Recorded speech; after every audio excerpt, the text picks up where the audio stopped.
รับนโยบายของกรมทางหลวงชนบทในการขับเคลื่อนมาตรการลดมลพิษทางอากาศและรับมือฝุ่นละอองขนาดเล็ก PM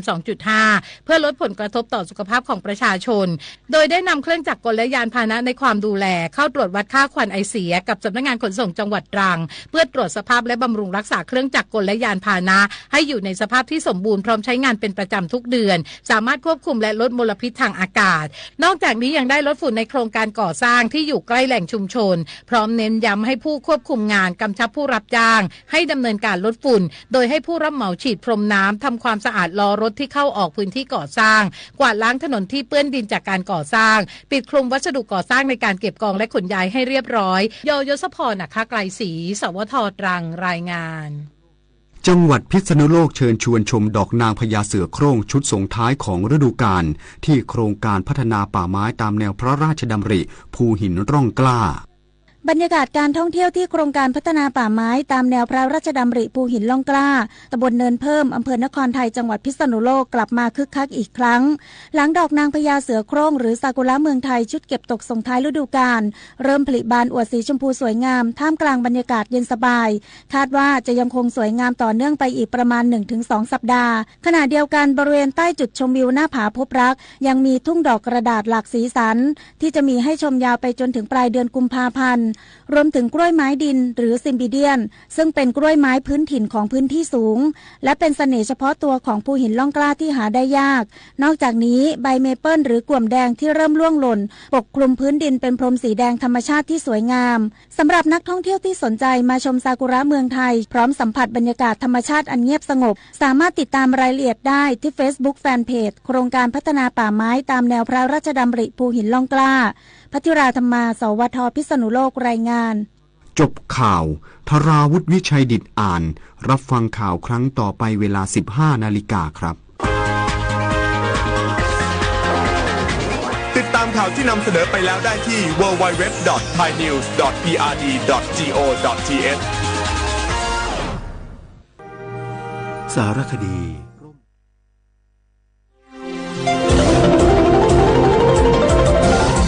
วิทยุแห่งประเทศไทยให้ความรู้คู่ความสุข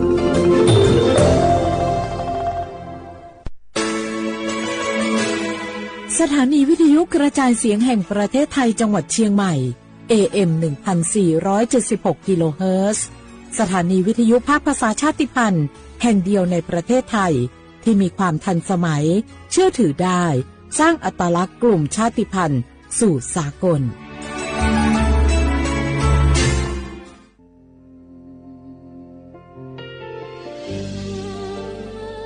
พระเสด็จสู่แดนสวง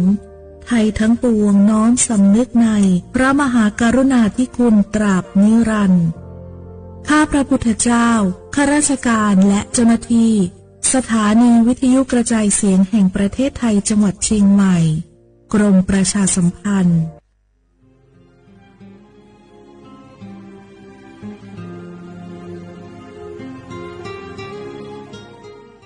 This is a moment of profound grief for the Kingdom of Thailand.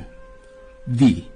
the collective voices of Radio Thailand Chiang Mai, join the Thai nation in mourning the passing of our beloved Queen Martha, Her Majesty Queen Sirikit.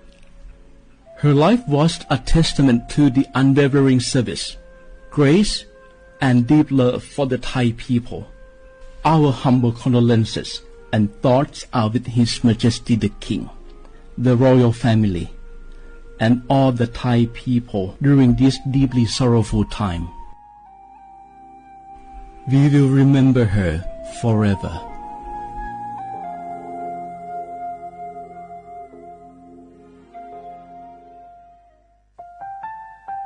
Wanu lisu shi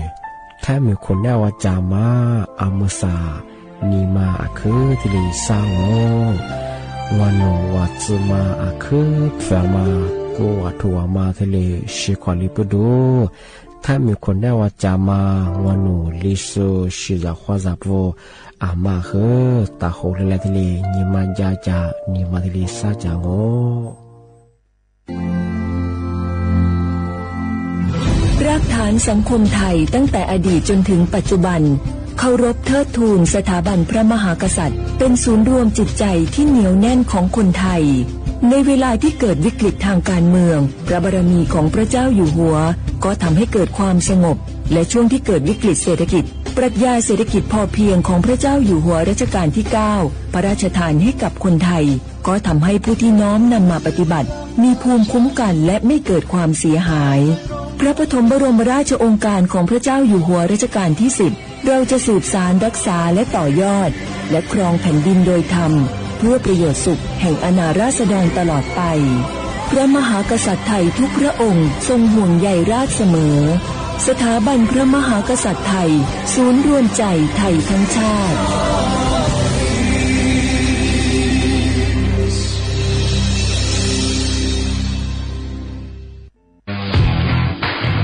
รัฐบาลไทยประกาศสงครามสแกมเมอร์รัฐบาลจึงได้ประกาศสงครามกับสแกมเมอร์ในฐานะที่สแกมเมอร์เป็นวาระแห่งชาติและในวันนี้ผมก็ได้ใช้โอกาสนี้มารายงานความคืบหน้าและเน้นย้ำถึงสิ่งที่เราต้องร่วมกันทำต่อไปรัฐบาลได้จัดตั้งคณะกรรมการอำนวยการป้องกันและปราบปรามอาชญากรรมทางเทคโนโลยีขึ้นมาโดยมีผมเป็นประธานด้วยตนเองเพื่อให้ทุกหน่วยงานทำงานไปในทิศทางเดียวกันเราได้มีการลงนามบันทึกความเข้าใจระหว่าง 15 หน่วยงานหลักทั้งภาครัฐและภาคเอกชนตลอดจนสถาบันการเงินเพื่ออุดช่องโหว่ทางการเงินและตัดเส้นทางเงินของกระบวนการอาชญากรรมเหล่านี้ให้สิ้นซากรวมพลังคนไทยต้านภัยสแปมเมอร์นายอนุทินชาญวีรกูลนายกรัฐมนตรี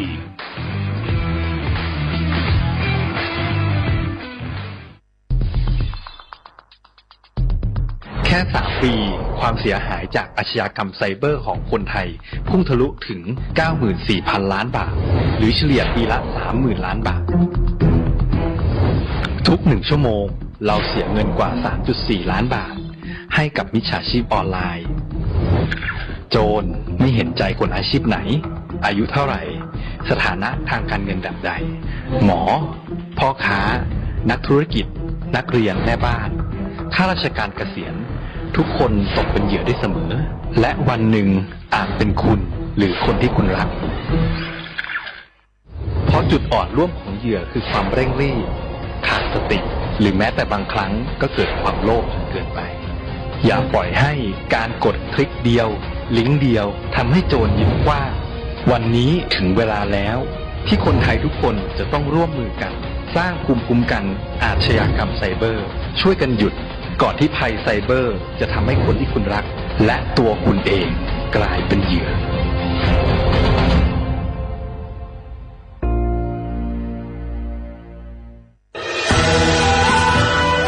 จากศาลากลางจังหวัดน่านหลังเก่าพัฒนาสู่การเป็นศูนย์การเรียนรู้นันทศิษย์ป่าคารโดยมูลนิธิรักป่าน่านนับเป็นพระมหากรุณาธิคุณที่สมเด็จพระกนิษฐาธิราชเจ้ากรมสมเด็จพระเทพรัตนราชสุดาสยามบรมราชกุมารีได้พระราชทานนามนันทศิษย์ป่าคารอันหมายถึงอาคารแห่งความรู้ทุกแขนงของจังหวัดน่านภายในประกอบด้วยห้องนิทรรศการเฉลิมพระเกียรติรัชกาลที่ 9แสดงพระราชประวัติและพระราชกรณียกิจของพระผู้ทรงเป็นพลังแห่งแผ่นดินและต้นแบบของความเพียร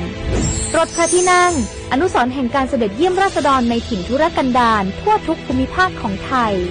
พิพิธภัณฑ์ศาลากลางจังหวัดน่านความทรงจำของอาคารหลังเก่าและการอนุรักษ์สิ่งสำคัญของเมืองน่านเทคโนโลยีกับมนุษย์จุดประกายความคิดสร้างสรรค์สู่การสร้างนวัตกรรมในอนาคตน่านซิมูเลชันแนวทางจัดการขยะที่ยั่งยืนเพื่อตระหนักถึงผลกระทบต่อสังคมเศรษฐกิจและสิ่งแวดล้อมห้องสมบัติน่านย้อนรอยสู่อดีตและความรุ่งเรืองของนครน่านผ่านเงินตราเครื่องเงินและผ้าทองเปิดให้เข้าชมฟรีไม่มีค่าใช้จ่ายตั้งแต่เวลา 9 นาฬิกาถึง 17 นาฬิกาหยุดทุกวันจันทร์และวันนักขัตฤกษ์มาร่วมอนุรักษ์สืบสานสร้างสรรค์ศิลปะวัฒนธรรมและวิทยาศาสตร์ของเมืองน่านคุณค่าที่น่าภาคภูมิใจ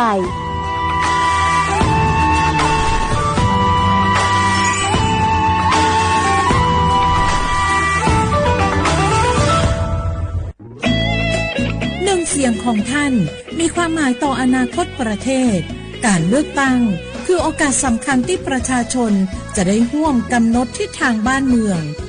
ขอเชิญชวนพี่น้องประชาชนผู้ ผู้มีสิทธิ์เลือกตั้งทุกท่านออกไปใช้สิทธิ์เลือกตั้งปี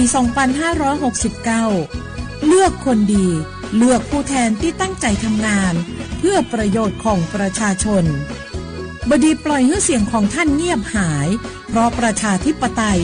เริ่มต้นที่การไปใช้สิทธิ์ร่วมกันไปเลือกตั้งอย่างพร้อมเพรียงกันวันอาทิตย์ที่8กุมภาพันธ์2569 8 โมงเช้าถึง 5 โมงแลงใช้สิทธิ์ใช้เสียงเพื่ออนาคตของประเทศไทยนี่รู้กันไหมสิทธิบัตรทองหรือบัตร30 บาทเป็นสิทธิหลักประกันสุขภาพตามกฎหมายที่ช่วยคุ้มครองคนไทยทุกคนให้เข้าถึงบริการสุขภาพที่จำเป็นโดยไม่ต้องเสียค่าใช้จ่ายเลยนะครอบคลุมทั้งการรักษาพยาบาลการป้องกันโรคการฟื้นฟูสมรรถภาพทางการแพทย์เรียกว่าช่วยให้คนไทยอุ่นใจกันเลยทีเดียวสอบถามเพิ่มเติมสายด่วนสปสช1330ทุกครั้งที่ใช้สิทธิบัตรทองหรือบัตร30 บาทอย่าลืมพกบัตรประชาชนเพื่อยืนยันการใช้สิทธิไม่ว่าจะไปรักษารับบริการป้องกันโรคหรือบริการอื่นๆสำหรับเด็กเล็กที่ยังไม่มีบัตรประชาชนใช้ใบเกิดแสดงคู่กับบัตรประชาชนของผู้ปกครองง่ายสะดวกรักษาได้ทันทีสอบถามเพิ่มเติมได้ที่สายด่วนสปสช1330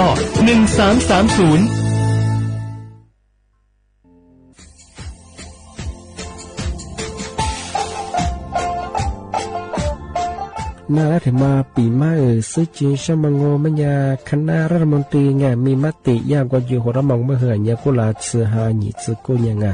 ยิ่งคงอยู่ตรงยาโฉดซื้อฉีกว่ายาใบระมองเมื่อเหือแก้ไขปัญหาไงสถานะอาทิตย์ยังเหือสัญชาติไงเอาถ้าเหมือนคนนี้ว่าจะส่วนไงอธิบายยากฎหมายถือว่าใบระมองเมื่อเหือไงมาตราที่17ไงแห่งพระราชบัญญัติคนเข้าเมืองไงพอสองมันอยากให้คนอยากให้หนีตัวงานหนีซึ่งหนีกว่างานเท่าโวถ้ามีคนได้ว่า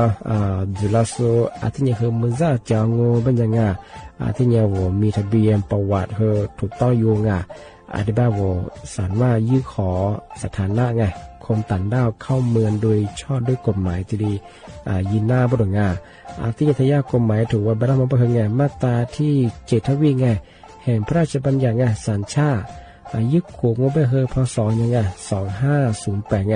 เอาถ้ามีคนได้ว่าเฮอตาซุงโงไม่ยังไงอาทิตย์นี้เฮออาบามันก็จะเฮออามาไงเอาว่าอยู่ในทะเบียนประวัติบุคคลไงอธิบายว่าไม่มีสถานะทางทะเบียนมาจุบเฮอสามารถยื่นขอสัญชาติไทยที่กรุงเทพมหานครไงยื่นที่สำนักบริหารการทะเบียนกรมการปกครองอธิบายเราส่วนต่างจังหวัดจะจุบเฮอว่ายื่นต่อในอำเภอตานภูมิลำเนาไงปีขวานนแล้วก็จะบอกว่าอำเภอยี่ที่ยื้อชงไงยื้อเวลาโง่ไม่ยากว่าเวลาใช้กันยาขนาดถี่เนี่ยขวานยี่นวันยังสิงอดีตเฮอนี่มีกับพวกขวานยี่ที่น่าเหี้ยโชฮายี่จะกู้ยังไงยึดโขยี่ตัวเหี้ยโฉดซื้อกู้กว่าเสือทีนี้ยื้อชงง่าทำไมถึงมาปีใหม่ซื้อจุดเช้าว่าเช้าข้าได้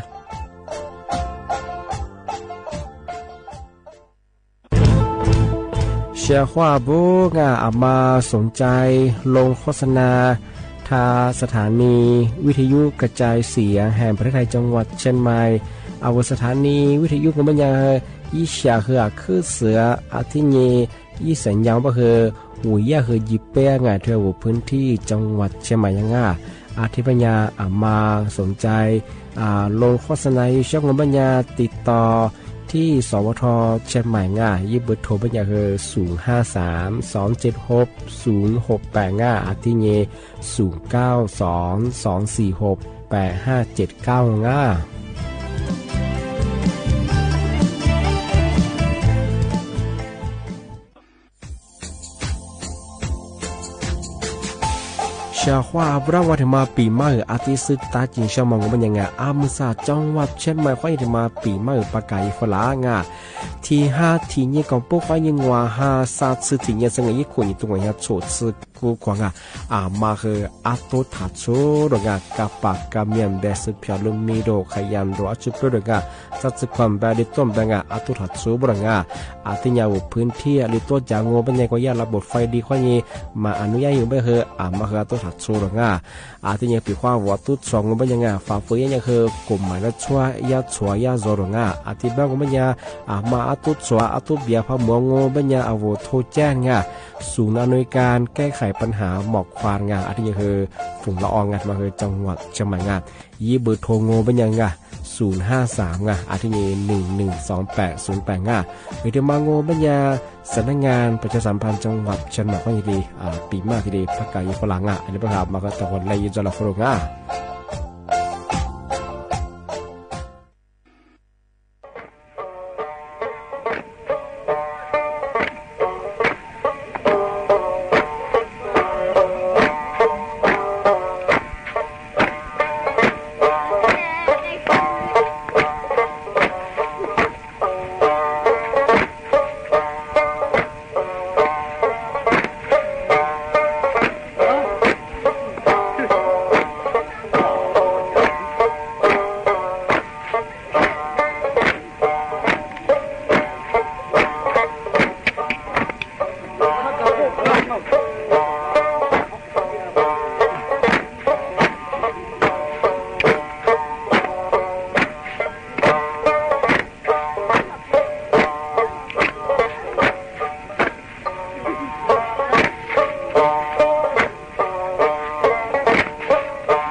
和你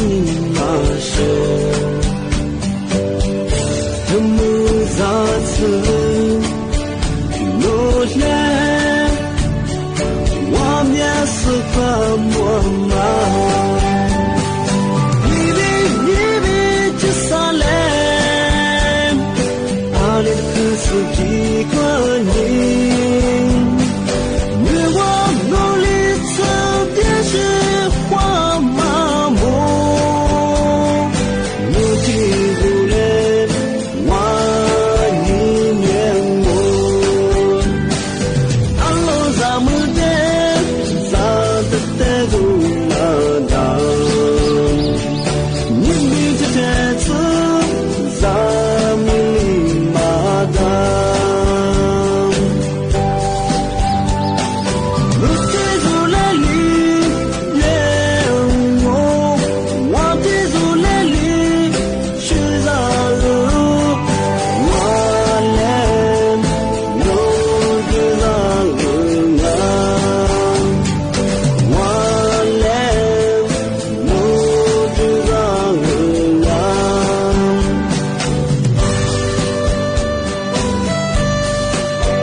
เสียว่าบุลา花阿莫萨阿我李松我都知的话被拉我啊阿我李松我都จามงมันยาดูกุยธาจิ้มหมายดังสถานีวิทยุกระจายเสียงแห่งประเทศไทยจังหวัดใช่ไหมว่าโดยจะถ้าวิทยุว่ามือจามงมันยายี่ระบบยา AM ยิ่งครึ่งความถี่โง่ปัญญาที่ตัวลี่ยาสีจืโฉเฮกว่าจูเนี่ยเหอตัวหลังในแนวปัญญาเหอโฉมุขวานีจีโมติขวาตัวที่มุล้อยา你莫花你沙漠那天你花你那日子这里多家第他我Facebook 一屏我和สวทจุเยียเชียงใหม่ AM 1476กิโลเฮิรตซ์เนี่ยFacebook เฮติตุยน่างวันนี้ซึ่ง我们也和那天你花你那日子天你嘛和你花你เวลาดองนี่เมที่นี่งอไม่ยังลิโซบาเบอสติหานี่เจอเห็นนี่เมที่นี่บาลูนี่ยุคนี่โตนี่จะโชโคไทยบาไม่ยังที่หาจะโชนี่เมที่นี่บานางวันนี่วันศุกร์ที่16เดือนมกราคมพศบา2569ที่คมางอชกวางที่บายชกวางมาแต่ไม่เด้งบาติมานี่ฮาเฮยังไงเนี่ยแปะเมื่อวานยังมือเครื่องหัวมดมายิงสิเลยใช้สีเลือดตาเย่บริงานหลักสุดสมังแทนมีส่งบัญญัติสัญชาติไทยโจโซว่าสุบยิสิจวนยังยิงสิเลยใช้สีเลือดตาเย่บ้างมาแต่ไม่ได้ชงสุดแพ้ชงว่าได้เลยปีมากที่นี่ที่ที่มาก็มันยังภาษาแทนเหมือนว่าติดอันดับไงการท่องเที่ยวไงติดท็อปยังมาคือจะโชว์การสุดยอดไปเฉยไงที่นี่มาสามารถคือส่วนกับเป็นกับกว่าส่วนทั่วโลกมาคือมาคือกับเป็นแล้วบ้างที่โชว์การทำงานยิ่งถึงการมางอไม่ยาเมืองเก่าอุทัยธานีบ้างแต่มาคือจังหวัดอุทัยธานีวันด่างที่ถึงมางอไม่ยาคือหัวหินไงจังหวัดประจวบคีรีขันธ์ที่ถึงมาเมื่อเมืองเก่าสงขลาเป็นไงมาจังหวัดสงขลาวันดางที่นี่ที่ถึงเก่ามันจะเมืองโบราณอุทองเป็นไงจังหวัดสุพรรณจังหวัดสุพรรณบุรีที่ถึงเก่ามันจะเวียนภูมิพีเป็นไงแช่แห้งเป็นไงจังหวัดน่านที่มาโฉก6อันดับที่ติดท้อยมังมาสักโซขึ้นกับเป็นบางงานมาเลื่อนการท่องเที่ยวงานมาถึงมาปีมาสุดจริงใช่ไหม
我那佛的可群下，我那木来你给么当，我那你没我。你他哥哥，我那你的是做。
Be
家你在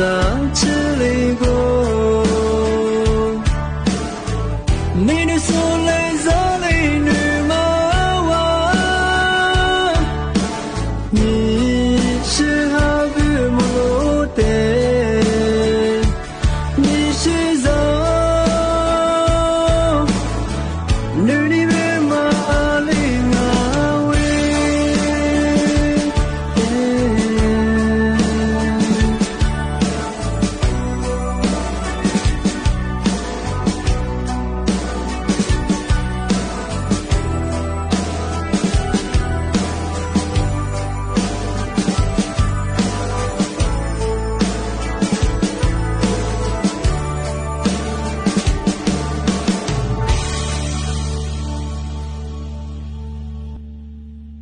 อามือสั่งว่าเนี่ยเธอแกไม่ชาจิตว่าเหรอคือเถียงอ่อย่างไม่เคยใช้ระบบAI ไงนุสแกนเคียวโคยูไม่เคยอยากโปรแกรมว่ายังไงว่าโทรศัพท์คนนี้พอดีไม่เคยว่าโทรศัพท์คนนี้ประจับได้ยากเพียที่ควบคุมอ่เพียที่จีน่าใช่ไง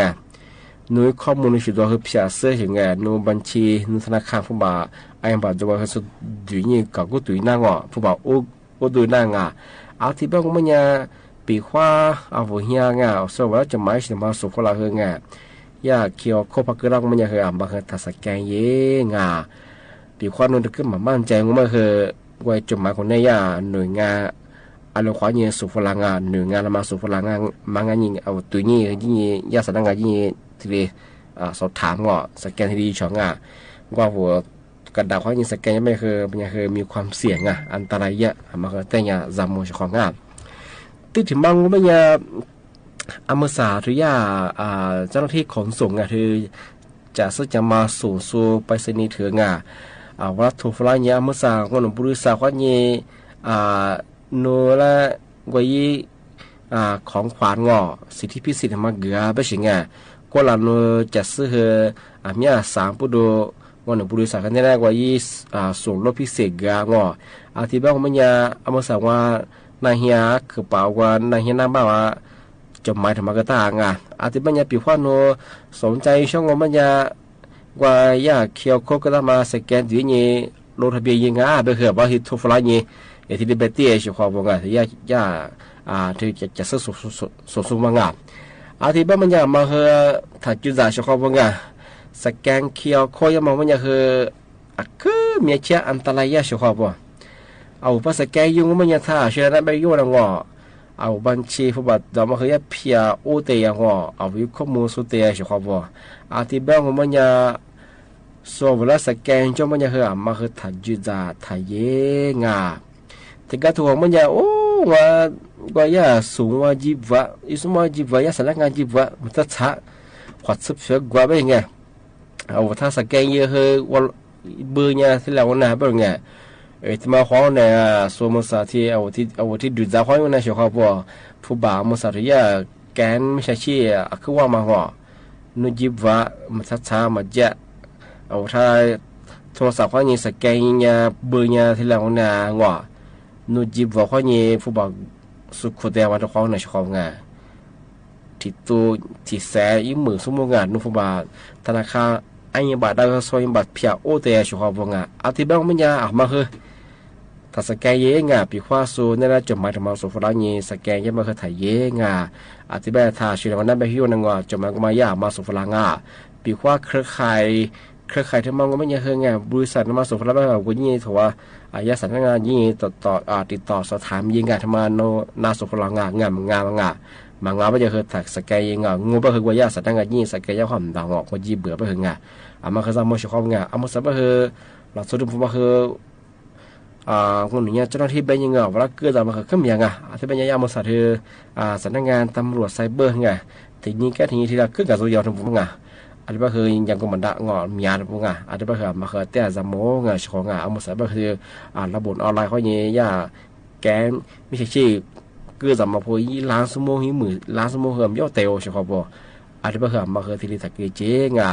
มาสุดๆแล้วคือแต่ปีมายันล่างเอามาสัตว์ก็คือหลักสูตรก็คือคนนี้เจ้าหน้าที่ตำรวจเป็นยังไงเวลาที่ขู่ยังมาคืองเวลาเฉยๆมาคือจ่วยเฉพาะพวกมาคือถัดยุจ้าโท ทรศัพท์ความยีฟุตบอลเดียมาอีกข้อมูลเดียมาสแกนเคียวโคยยังมาเหตุถ่ายเย่ชของงามาเนียแต่จำมุรังน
我那佛的可群下，我那木来尼个么当，我那尼女我。你可哥哥，完了你那是做。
你的soleil soleil女马娃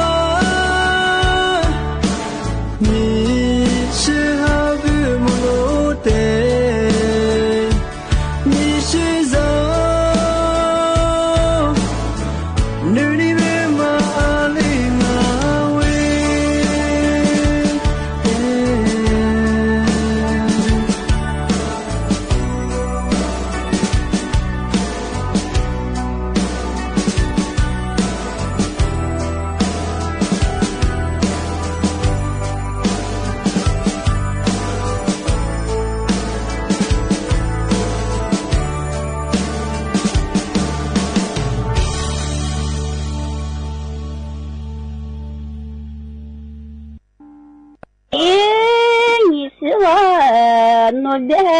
你是天涯错过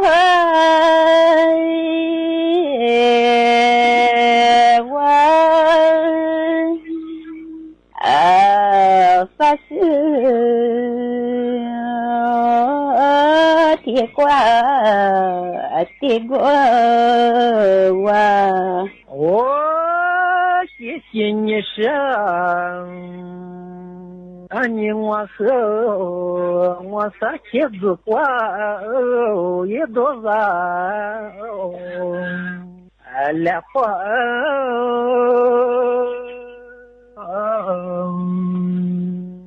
丢撒花也难忘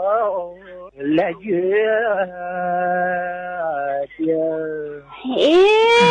你是我努的撒茄子快多少来快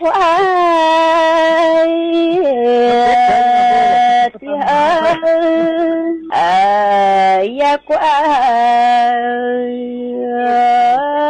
多少来月的谢谢你呢你我和子花来月你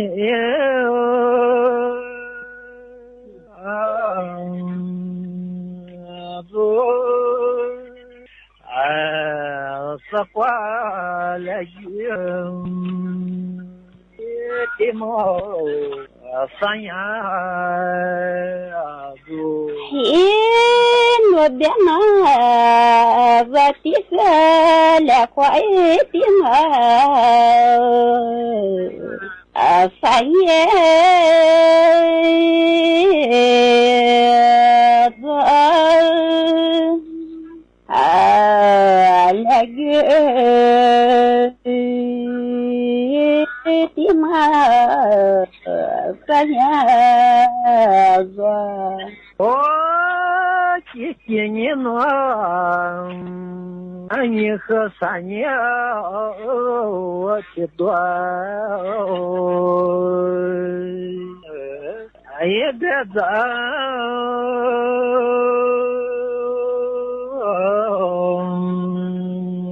老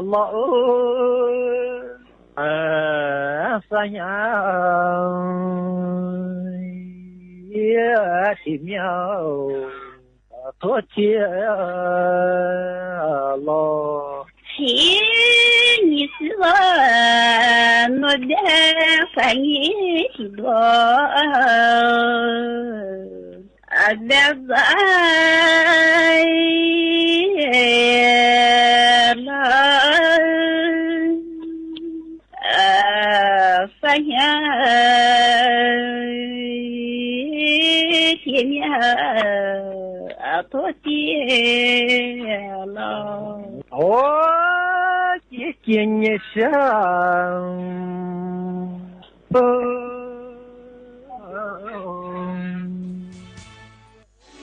แสนอาลัยสมเด็จพระพันปีหลวงไทยทั้งปวงหมองหม่นก่นร่ำให้พระผู้เสด็จสู่ฟ้าสวรรคาลัยแนบดวงใจตามพระบาททุกชาติภพปวงประชาน้อมสำนึกในพระมหากรุณาธิคุณเป็นล้นพ้นอันหาที่สุดมิได้ข้าพระพุทธเจ้าคณะผู้บริหารข้าราชการและเจ้าหน้าที่สถานีวิทยุกระจายเสียงแห่งประเทศไทยกรมประชาสัมพันธ์ฮัลโหลว่าไงเพื่อนกำลังขับรถอยู่เลยนะนี่จะขึ้นทางด่วนแล้วนะนี่คุณขับไปคุยไปจับพวงมาลัยมือเดียวแบบนี้เดี๋ยวก็เกิดอุบัติเหตุหรอกรู้ไหมคุยโทรศัพท์เวลาขับรถเนี่ยเสี่ยงเกิดอุบัติเหตุมากกว่าปกติ5 เท่าเลยนะคะไหนจะเสียสมาธิปฏิกิริยาตอบสนองก็ช้าลงจะเหยียบเบรกจะบังคับพวงมาลัยเวลาเกิดเหตุฉุกเฉินก็จะช้าลงกว่าปกติ 0.5 วินาทีเลยนะคะคุณอุ๊ยจ้าเลิกแล้วต่อไปนี้ขับรถจะไม่คุยโทรศัพท์แล้วจ้า เลือกตั้งทั้งทีต้องไม่ให้พลาด3 สี3 บัตรเข้าใจให้ครบก่อนเข้าคูหาสีเขียวเอาไว้เลือกตั้งสสแบบแบ่งเขตสีชมพูเอาไว้เลือกพรรคเลือกนโยบายที่คุณชอบและสีเหลืองเอาไว้ออกเสียงประชามติ1 เสียงของคุณมีความหมายต่อประเทศจำสีให้ได้ใช้สิทธิ์ให้ครบ8 กุมภาพันธ์นี้ออกไปใช้สิทธิ์พร้อมกันอนาคตไทยเริ่มจากการเลือกของคุณกรุงเทพมหานครจัดอบรมเจ้าหน้าที่เตรียมความพร้อมจัดการเลือกตั้งและประชามติเน้นย้ำปฏิ